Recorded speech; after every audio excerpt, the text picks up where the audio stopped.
Chittagong tour শেষ হওয়ার আগের দিন বাচ্চাদের সুইমিং পুলে মজা করার ইচ্ছা পূরণ করেছে রুনা আপা, আমাদের চট্টগ্রাম প্রতিনিধি রুনা আনসারি। ওনার বাসার গ্রাউন্ড ফ্লোরে বিশাল বড় সুইমিং পুল।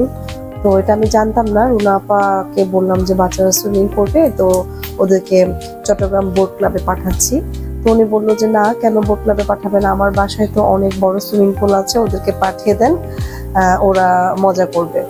তো যে কথা সে কাজ, টুটুলকে বললাম যে বোট ক্লাবে যাওয়ার দরকার নেই, রুনা আপার বাসায় চলে যাও আর বাচ্চাদেরকে নিয়ে সুইমিং পুলে ঝাপাঝাপি করো, ওরা ভীষণ আনন্দ পাবে, খুবই মজা পাবে। পাশাপাশি রুনা আপার সাথে আমাদের দেখা হবে।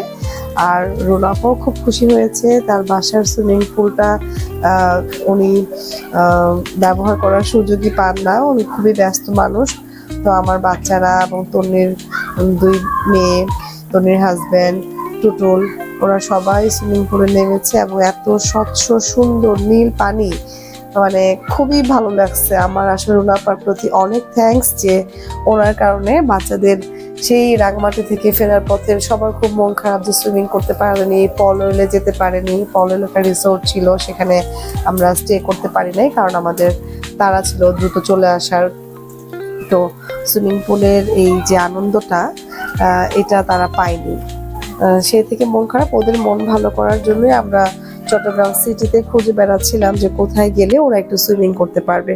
তো সেক্ষেত্রে রুনা আপার এই যে বাচ্চাদেরকে এত আনন্দ দেওয়ার এই বিষয়টা আমার খুব ভালো লেগেছে। রুনা আপাকে অসংখ্য ধন্যবাদ যে উনি বাচ্চাদের ইচ্ছা পূরণ করেছে।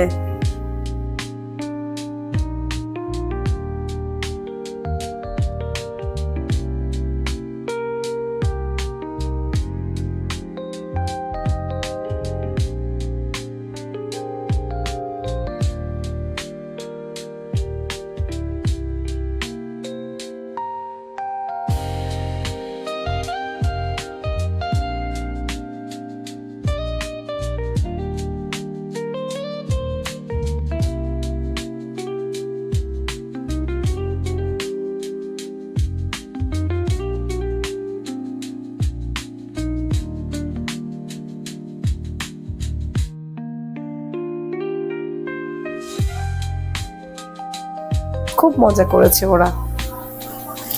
চট্টগ্রাম আসার মূল আনন্দটাই মনে হচ্ছিল যেন সুইমিং পুলে ঝাপাঝাপি। এত জায়গায় ঘুরে বেরিয়েছি আমরা, কাপ্তায় গিয়েছি, রাঙামাটি গিয়েছি, বেশ আনন্দ পেয়েছে ওরা অন্য ইয়েতেও, কিন্তু সুইমিং এর এই আনন্দটা উপভোগ করতে পারেনি রাঙামাটিতে, যেটার পূরণ করেছে রুনা আপা।